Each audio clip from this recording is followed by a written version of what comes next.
The UFC has spent years turning its own champions into afterthoughts. From kicking the most dangerous heavyweight of all time to the curb, there was nothing that made me happier than throwing that guy over to the PFL.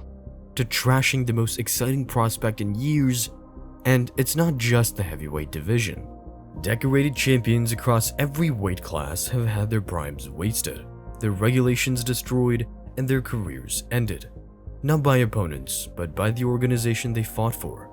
So, how does a sport that's supposed to celebrate the best fighters in the world keep ending up here?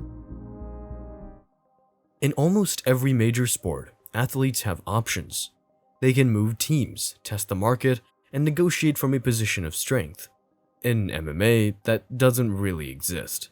Yeah, there are other promotions, one championship, the PFL, but none of them come close to the UFC in terms of prestige, money, or global reach.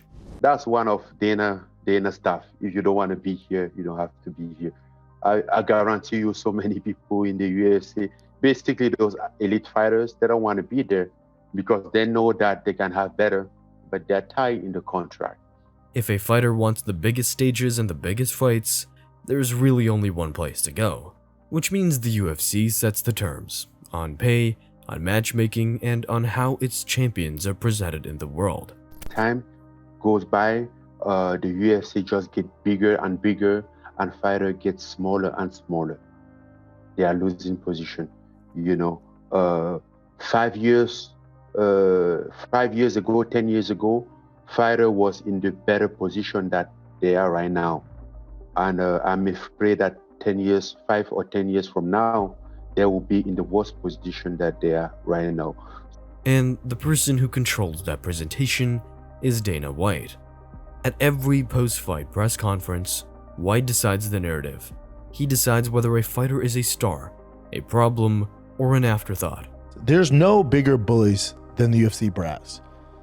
The disrespect behind the scenes to managers, to fighters directly, including myself, the text I got from UFC brass after a fight would make anybody so upset. It would blow your mind the way they talk to these fighters. They talk to these fighters like they own them, like they're property. And in MMA, what gets said in that room often shapes public opinion more than what happened in the fight itself. The fighters themselves have very little protection from that. They're classified as independent contractors with no union, no guaranteed pay, and no long-term medical support when things go wrong. This video is made in partnership with Kalshi, and honestly, it's probably the most fitting partner this video could have, because this whole story is about people being locked out of a system that's rigged against them, and that's exactly what Kalshi was built to fix. Kalshi is the largest legal prediction market in the US, over 1 million users available in all 50 states. And unlike a sportsbook, they can't limit you just because you're winning. It's peer-to-peer trading like a stock market for real-world events. And right now, there's a market on who holds the UFC heavyweight title by the end of 2026. The market currently gives Tom Aspinall a 39% chance. That means a contract costs you 40 cents. If he's still champion on December 31st, you get $1 back, more than doubling your money. Personally, given everything you're about to see about how the UFC operates, I think 39% might actually be underselling the chaos. If you want to trade your prediction, go to kalshi.com/markfighting. Links in the description, sign up, trade $20, and Kalshi will give you $20 back. The template goes back years. Tyrron Woodley won the welterweight title and defended it against Demian Maia with a smart, controlled performance. Dana White's response was to basically pull the GSP super fight he'd already promised Woodley. Listen, when you break a record for the least punches ever thrown in a 5-round fight, in a title fight, and you beat it by, it was like 130, and these guys threw 60 or something like that, I mean, I think that sums it up. It was a very public move and came across as punishment for Woodley putting on a low-action fight. Dana could have delivered that message in a private meeting. Instead, he delivered it through the press. No. ESPN lose? You ask fans if they want to see Woodley fight again. I think that would be a flat out no. Who wants to pay to see Tyrron Woodley fight again? He is an absolute physical specimen. The guy could have finished that fight at any time he wanted to, but he didn't want to take the risks. You take no risks, you get no rewards. Not going to be fighting GSP next. Do you think there's any contenders in that welterweight division? I don't know. I don't make fights the night of the fight, but I don't know. But whoever's next. Woodley pushed back hard. He demanded a public apology, threatened to go public with internal information, and made clear he wasn't going to quietly accept being punished for winning. The UFC's answer was silence and a mandate to fight again on their terms. You're also dealing with the most cutthroat business owners in the world. You mix those two together, and the business owners aren't tough guys. They're not tough. But they talk to these fighters like their property, like they own them, they underpay them, and it goes on for your entire career. Woodley eventually left the promotion, completely alienated. Then there was Demetrious Johnson, pound for pound, widely considered one of the greatest fighters alive, especially when he was with the UFC. Look at Demetrious Johnson. Is probably right now the best Ever. The best ever, yeah, I agree. Like, man, when I talk about confidence and skills, man, what is the better guy than this? Ahead of UFC 217, Mighty Mouse was asked to take a short notice title defense against TJ Dillashaw without pay-per-view points. Most champions got pay-per-view points, but not Mighty Mouse. The UFC flat out refused to give them to flyweights. In order to accept the TJ fight, one of the things Mighty Mouse wanted was security, to be given his money even if Dillashaw missed weight. Pretty standard ask, you'd think, especially given the extra risk, the short notice, and the high-profile opponent. The UFC's response was to threaten to shut down the entire flyweight division if he said no. He said, hey man, I just want to let you know, this is what they're coming back with. And they said, it's either TJ or we close the flyweight division. And I said, close the motherfucking division then. Because if somebody's willing to do that, that just shows you that they have no interest whatsoever of working with the champion. Never missed weight, always showed up on time, done all my interviews leading up to fight week, traveled to Australia and coach 2 times for a fight for the flyweight division. I've done a lot, and for them to say that, like, it just shows me that that's okay. If this is your form of tactic of trying to call my bluff, or it's the tactic that you guys really want to do, close the flyweight division, I said, close it. I mean, obviously you guys have stated that, me, Ian McCall, Brandon Moreno, Sergio Pettis, Tim Elliott, Louis Smoker, I can probably name the whole flyweight division more than, not that it's Dana White's job to know the whole division. You're saying that we don't bring excitement to the UFC, our division's not, making money. I like to disagree. I think our division is making money and people are excited to see our division. Johnson released a public statement saying the organization he had done nothing but sweat and bleed for was tarnishing his character and his values. Then, in 2018, in the build-up to UFC 226, the company floated the idea again. Ultimately, Mighty Mouse ended up fighting Henry Cejudo instead, and lost. After that, he was traded to one championship in exchange for Ben Askren. And after that, Mighty Mouse vowed never to fight in North America again. If that's how the UFC treated one of the greatest, if not the greatest of all time, it shouldn't be a surprise that it would trash other fighters too. It's just especially crazy when the heavyweight division is historically one of the most exciting in the sport's history. Perhaps the most frustrating example of this behavior from the company is how they've dealt with Tom Aspinall. If there was ever a fighter who did everything the UFC asked, it was Tom. He's been really active, a completely dominant fighter, and never complained publicly.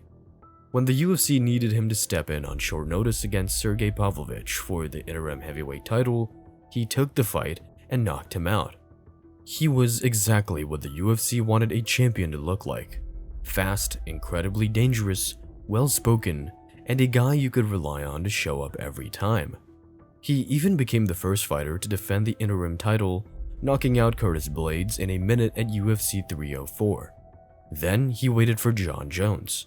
Jones was injured and couldn't fight, but the UFC refused to strip him or force a unification bout.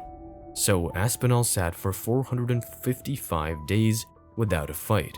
He set the record for longest reigning interim champion at 535 days, holding the title for 19 months. For Tom Aspinall, it's been a year he hasn't fought. Tom Aspinall's not making so much money that a year goes by and you don't go, well, man, I want to make some more money. I need to refresh this bank account. It's the way it works. It's just the way it works when you're in your prime and you're fighting. Over a year of his absolute prime, draining away on the sidelines, while the UFC protected Jones's timeline.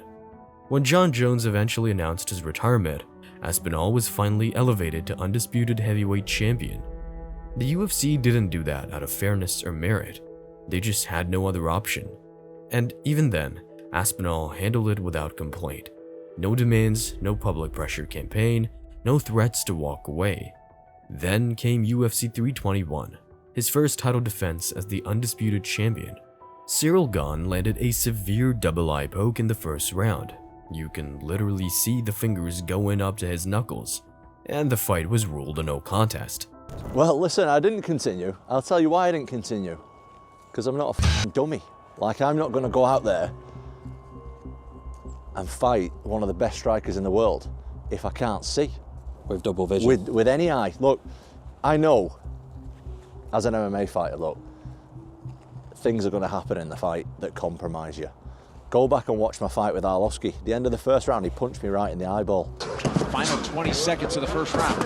Oh! Kick right from Arlovski. For the rest of that fight, I couldn't see him out that eye. That's fine. If you get punched or kicked in the eye, that's fine. If you get double eye poked in both eyes and you've got no vision because of a foul, why should I carry on so some dummy can look and say, oh yeah, Tom just got knocked out? Because I ain't going to fight if I can't see anything because of a foul. If it's a little illegal move, we have to fight through it. That's what we do as fighters. But when it's a foul, why am I going to put my health at risk when I can't see at all? And before Aspinall had even left the building, Dana White was at the press conference basically suggesting that Tom was a quitter. Tom didn't want to continue in the fights. He hadn't spoke to me. He hadn't give any he was already giving updates on my health and he had no idea what had gone on. So disappointing, mate. Disappointing. White later walked the comment back, but the damage was already done. It gave internet trolls and rival fighters a green light to accuse Aspinall of faking the injury. Didn't even check my phone or nothing for a while. And then I realized oh shit, people genuinely think that I faked this. People actually think that I was faking it. And then I was like, did people actually see the replay of what happened? Because that was a full-on eye poke. So then I was like, what is going on? Why are people thinking I'm faking this? After everything that I've been through to get there. So then I left it quite a while. I thought, right, I'm going to get all the doctor's notes included. I've been through it for loads and loads of tests for weeks. I've literally been in the hospital 2 or 3 times a week getting different tests. Then I come up with a doctor's report, and then people are like, oh, he's crying about it. He's doing a media tour on it.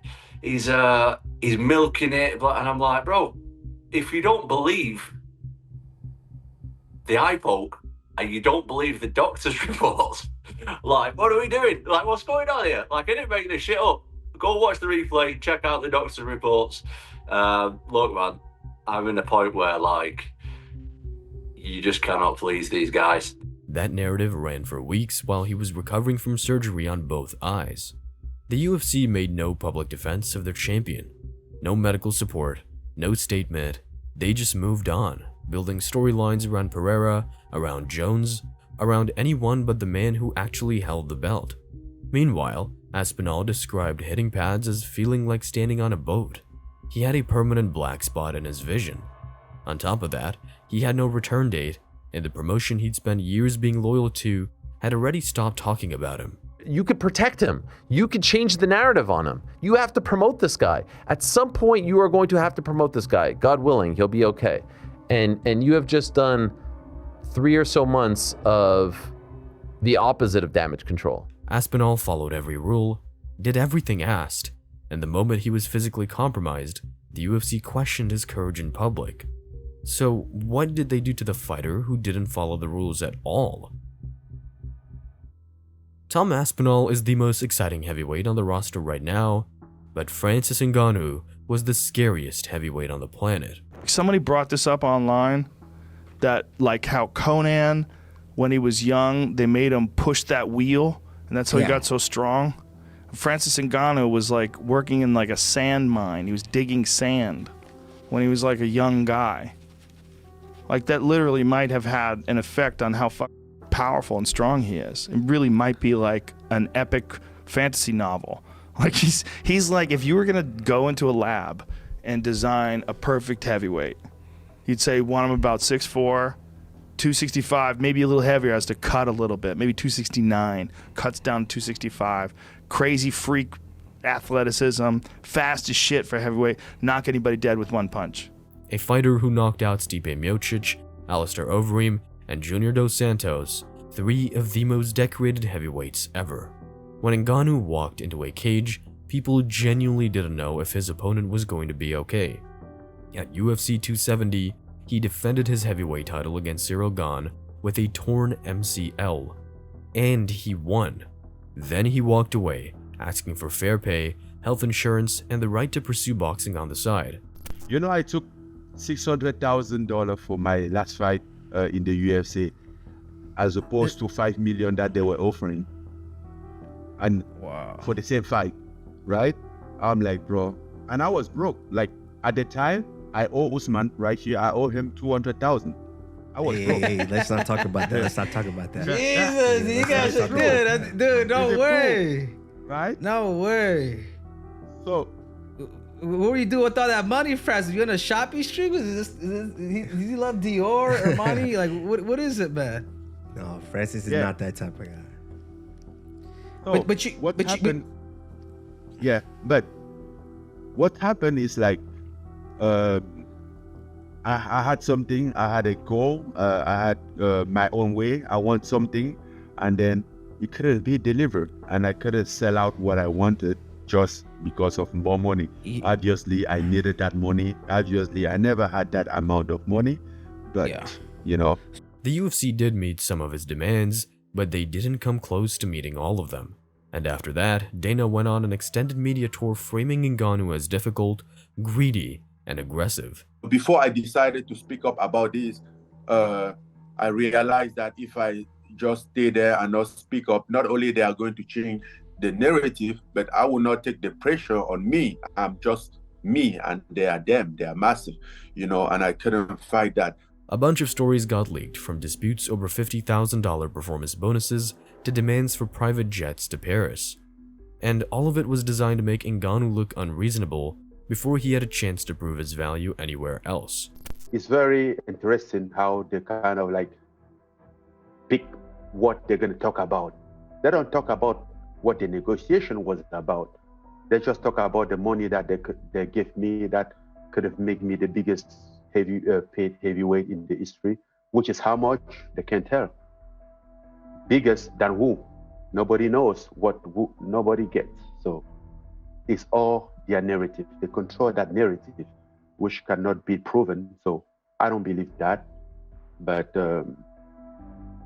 I wish it could have worked. I really do. That narrative fell apart fast. He signed with the PFL with equity in the company and a chairman role. Nothing like that had ever been offered to a UFC fighter. Ngannou made more money in 2 boxing matches against Tyson Fury and Anthony Joshua than he earned across his entire UFC career combined. Then Ngannou floated the idea of returning to fight Jon Jones at the UFC's planned White House event. You talked about wanting to fight Jon Jones at the White House, right? Did I say that? There was some talk about that. You said that would be the biggest fight on Twitter. You had mentioned that. Yeah, I mean, yes, if that could have happened. Right. What I'm asking is, obviously that would be a huge deal. We know you've always wanted that fight. Would your PFL contract end before that event happens so that it would work out to where you could explore that as an option? Yes. Oh my dear. This is interesting stuff, Francis. It would have been one of the biggest heavyweight fights ever made, but Dana White wasn't having any of it. the most commercially obvious heavyweight fight available, maybe the most exciting heavyweight fight in the history of the sport, dead because of a personal grudge. So there are two completely different approaches here. Tom Aspinall complied with everything the UFC asked and got his prime wasted, his courage questioned in public, and his medical situation ignored. Francis Ngannou pushed back and got his reputation destroyed, his value suppressed, and his return blocked out of spite. Which raises a real question. Is there actually a safe path through the UFC for a champion who stops being useful? Or does every path just lead to the same place? In 2025, the UFC signed a broadcast deal with Paramount Plus worth $1.1 billion a year. On paper, that's great news for the sport. For the fighters, maybe not so much.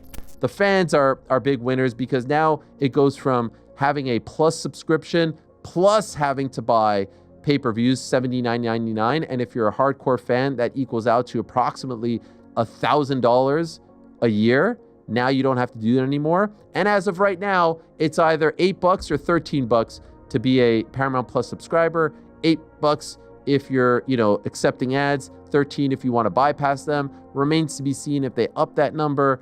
They haven't really quite weighed in on that yet. We suspect, just like with ESPN, they will. But as of right now, it's way cheaper to be a Paramount Plus UFC fan / viewer as opposed to a ESPN / ESPN Plus UFC fan / viewer. And so the fans are winning out big.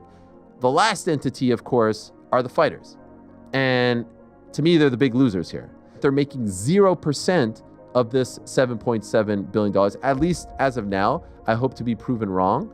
0% of that ad revenue as well, when NBA players, for example, make 50% of the TV revenue and the overall revenue, I should say. And as a result of the TV revenue, the salary cap goes up and all these things are moving up, which benefits the players. If I'm a fighter sitting back and watching this, I'm like, well, how exactly does this benefit me? How is this actually better for me? I understand why it's good for Paramount Plus. I understand why it's good for the UFC. I get why the fans are happy about it, but what about me? In practice, it locked in something that had been building for a while. Entertainment value was now the priority, not rankings, not even merit really. The guy who'd earned the next title shot wasn't guaranteed to get it. All of a sudden, the business became about excitement and putting on a show. Jailton Almeida was a top 10 heavyweight with an 8-3 UFC record. He got released after back-to-back decision losses. Heavyweight itself is a special case, right? If we're talking about cutting boring fighters, that just goes back to the old age question of, is this a sport or is it entertainment? And the blurry lines that MMA often finds itself in.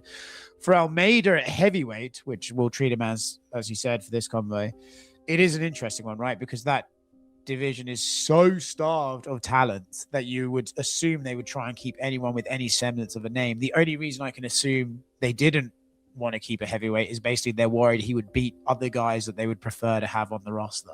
Like they don't want to put him against, Tai Tuivasa is maybe a bad example right now, but people that do put on fun fights, they don't want this guy to go in there and fuck shit.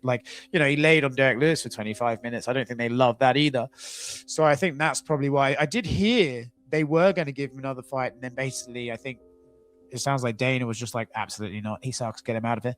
And Gilbert Burns said what everyone else was thinking. And in my opinion, you know what that is? It's a warning, my brother. Look, stay alert, my brother.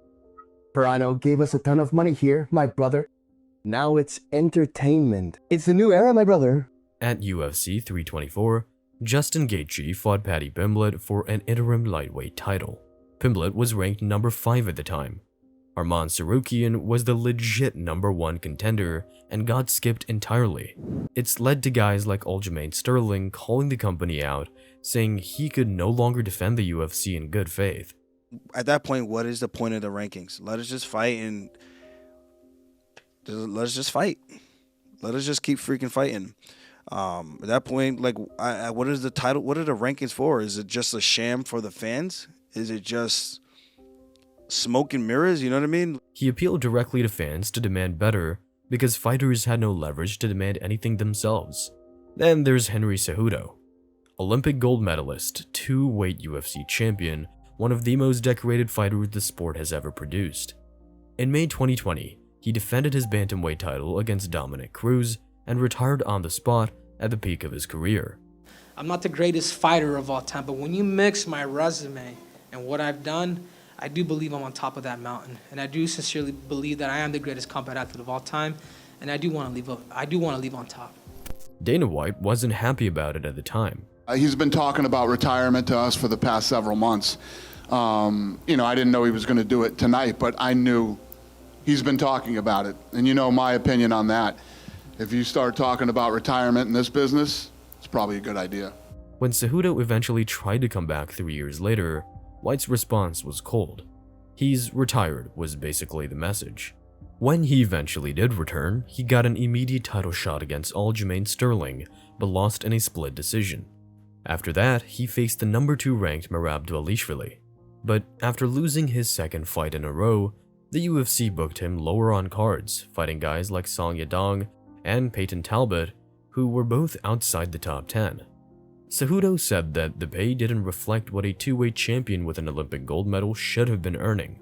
He even claimed White had been carrying a 5-year grudge. But I don't think Dana's too happy, dude. I do feel like Dana's mad at me for retiring in 2020, and that's still in him. So I do want to have a one-on-one conversation with them. And he may have been onto something. Cejudo, Olympic gold medalist, two-weight UFC champion, was reportedly earning $150,000, while rising prospects were closing in on that number after a handful of fights. That's the part that keeps coming up across all these stories. It's not just the matchmaking, the public criticism, or the roster cuts. Underneath all of it is the same thing. Fighters being paid a fraction of what the sport they built was actually worth. On February 6, 2025, a federal court agreed. U.S. District Judge Richard F. Boulware granted final approval to a $375 million antitrust settlement, resolving legal claims brought against the UFC by its own fighters. It has now become one of the biggest antitrust settlements in U.S. history. You know, it's a testament to not only the work of the plaintiffs, the fighters, the lawyers, but also the work that the fighters themselves put in over the years to really make the UFC the #1 leader, co-leader in the sport. The lawsuit had been running for over a decade. More than 1,100 former fighters were eligible for compensation. That's not just a handful of difficult personalities having bad experiences with management. 1,100 fighters across 7 years of documented claims.